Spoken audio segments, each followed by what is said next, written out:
Patrick, you've now been in your role at the White House for 6 months? Is it 6 months already? Roughly, yeah. Before that, obviously, DOD.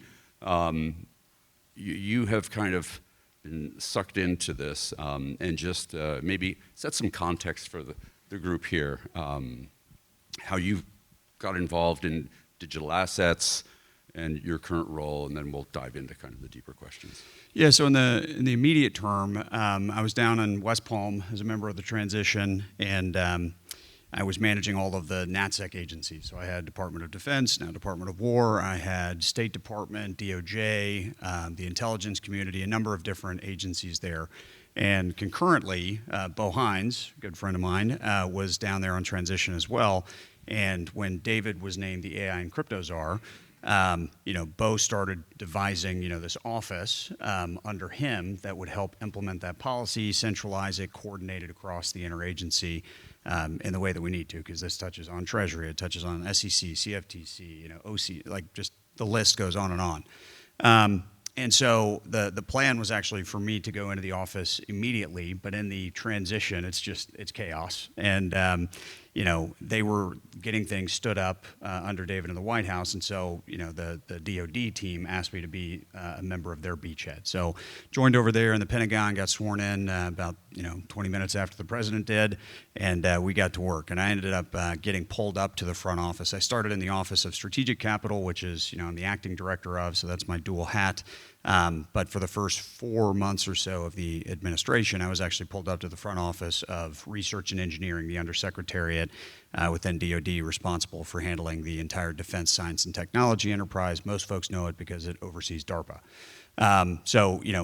Similar lane of, cutting edge science and tech, but from a defense angle, and I was the Deputy Undersecretary for the first 4 months until Undersecretary Emil Michael was sworn in. He asked me to rotate back to OSC and take over as the acting director, but concurrently, I'd already been dual-hatted now to the White House in April. So I've been straddling both, and it's kind of, one waxes, the other wanes. Right now, it's all crypto, like we were talking about a moment ago. There's not enough time to devote to both of them because they both require 100% of effort. But we hired up on the Department of War side. A lot of folks were tracking on the MP materials deal, the critical minerals deal that the Pentagon did. That was our office.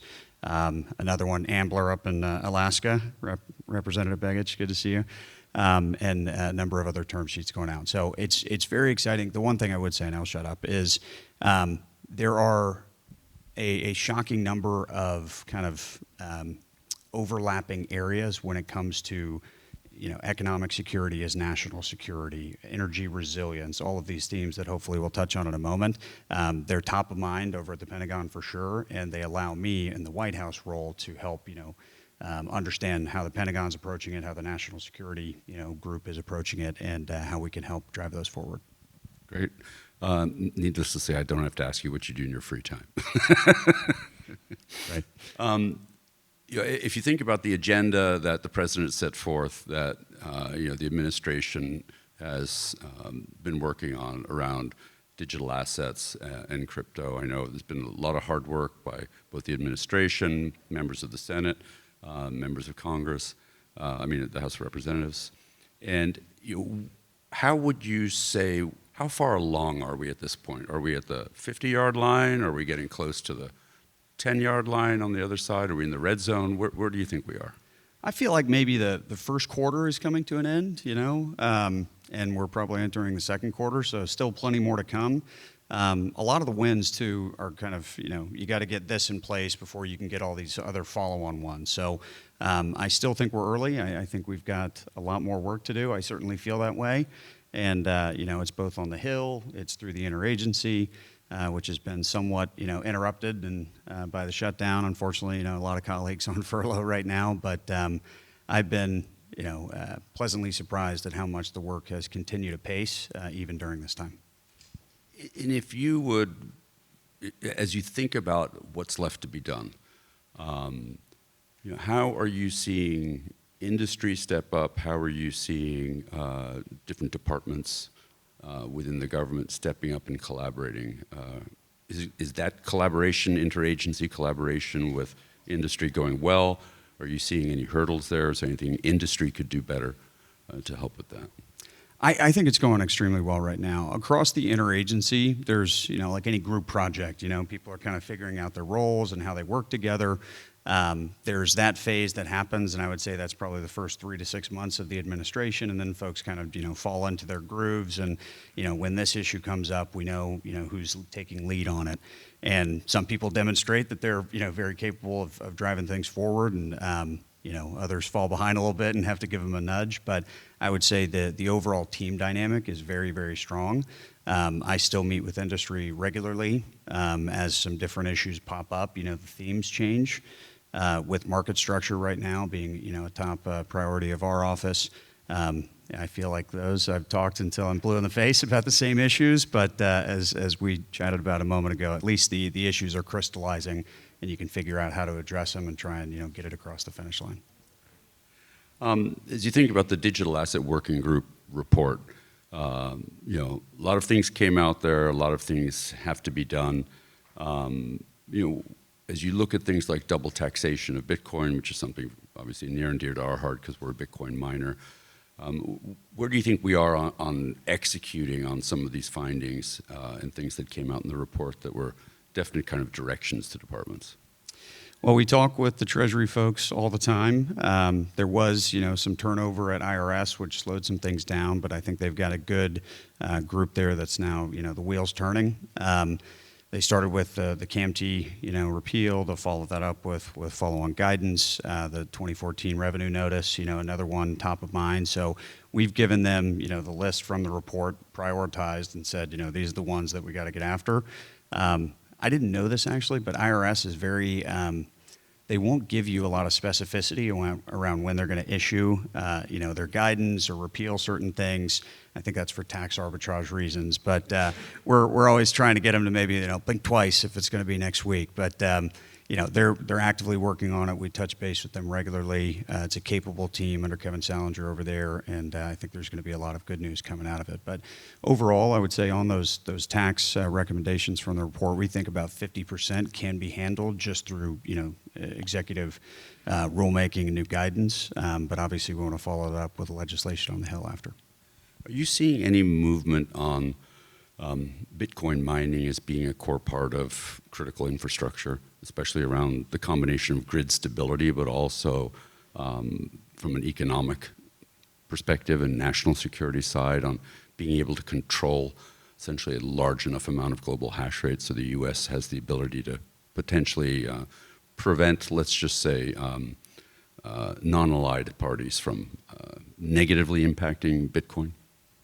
Yeah, I think this is one where my experience over at the Pentagon is very helpful because having that national security approach to it, hearing the conversations happening in the Pentagon around how do we increase energy resilience or grid stability. Department of Navy put out their RFP. They're trying to get, and a lot of that's in the context of nuclear. How do we create grids that are insulated from vulnerabilities to the overall grid? That's a theme that runs through the Pentagon, Department of Energy, Interior to some extent. Anybody involved in grid infrastructure, security of a DHS, another one. And so, how do we get after this problem? We need to create abundant, available energy at low cost to everyone. That's a win for America, and that's part of the race that we're in on whether it's AI, whether it's, global hash rate. All of these things are underpinned by getting the energy question right, and that just requires a lot of different groups, and also at the state level, to come together on that. I absolutely view it that way, and in all the conversations that I'm in when this topic is discussed, it's like, have you thought about this? And a lot of times, it's not top of mind for certain policymakers, and so I think bringing that element into the conversation, a light bulb definitely goes off in all the conversations that I've had. So I'm encouraged that there will be more to come on that, but there are conversations happening for sure.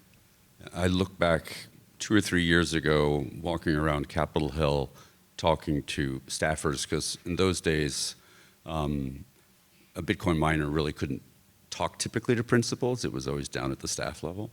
And there was a lot of basic education going on. How far along that path do you think we are where there is true awareness and understanding of what Bitcoin mining really is, what Bitcoin really is, and the importance of the U.S. really being a dominant player in that area, when you look at kind of the people you interact with on Capitol Hill and across departments? I think it's miles ahead of where it was under the previous administration, obviously. A lot of these folks, I mean, Secretary Lutnick's team, and others throughout the administration have exposure to Bitcoin, understand the technology, at kind of a, high enough level to then be able to say, we should be thinking about this. And, as we've said before, I don't think I was the first one to say it, but it's a tool of modern statecraft, right? So I'm encouraged by the fluency that a lot of senior principals have on the topic. And, we just have to find intelligent ways to kind of craft it into existing structures so that it's not, so foreign to policymakers that are maybe not as conversant in the technology. If we look to the future of public-private partnerships and where you would, given a magic wand, right, what would you want to see? What is your vision of how you can make the administration's vision happen? And again, what role do you think public-private partnerships will play in that? So I think Bitcoin mining should be considered and where it's appropriate, and hopefully that's as many places as possible in all of these projects where there are RFPs going out, building data centers, leveraging all the assets that the United States government has. Deputy Secretary Feinberg over at the Pentagon, Secretary Lutnick, they're businessmen, right? And one of the things that they understand is you have to monetize your balance sheet. If you have a bunch of assets that are not being utilized to the fullest extent, that's a problem, right? That's just waste in a sense. And so they're looking at it as, what land do we have? What energy generating resources do we have that we're not maximizing right now? And one of the ways to maximize that, which actually has kind of a flywheel effect because it can generate revenue and contribute to grid stability, is Bitcoin mining. So it absolutely needs to be part of all of these discussions as they move from RFP phase into implementation.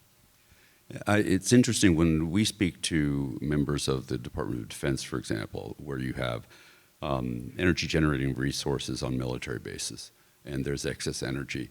You don't want to run a compute load there which has to be up all the time because you may need that energy at a given moment. And you don't want something that in and of itself, the compute load is critical for something else. And as you're aware, Bitcoin mining is a flexible load, and you can start it and stop it. What should our industry do more to engage with DoD and these government departments? We know there are RFPs in process. We know things are going. But as we look to the future, we know that we're going to have to start a process that may take years before things happen. And what would be kind of your quick tips to Fred for what he should be doing? Maybe two come to mind. The first one's probably not that satisfactory, which is you have to have like a ton of conversations before it finally sticks. And this is definitely true in the context of the Department of War, is you have a lot of venture capital backed firms with great technology, and they come in and they want to have one conversation, and then it's like, all right, where's the contract? Where's the grant? And it's like, well, that's going to be decided on by committee, and it's going to involve 9 other people that you haven't met with yet that are from all different departments throughout a very siloed building. So you just got to make sure that you go around and kind of touch all of the different actors, because when that comes up for decision, you want to make sure that there's no one in the room that says, I've never heard of this. What are you talking about? You want everyone to kind of go, nod and say, yeah, I've heard about them. They're great, and we should do this. The second is it all starts from the top. And so going, when the principal sets the direction, whether it's Secretary Hegseth, Deputy Secretary Feinberg, or at Commerce, for example, Secretary Lutnick, people stand and salute, and they get to work on it. So making sure that the principals are on board with the mission provides for a lot of unlocks at the lower levels for folks that otherwise want to get the yes. They're looking for that direction from their leaders. Great. Patrick, thank you very much. Appreciate the time. I know you're a very busy person, and hopefully you get a little bit of free time sometime. Thank you very much. Appreciate it.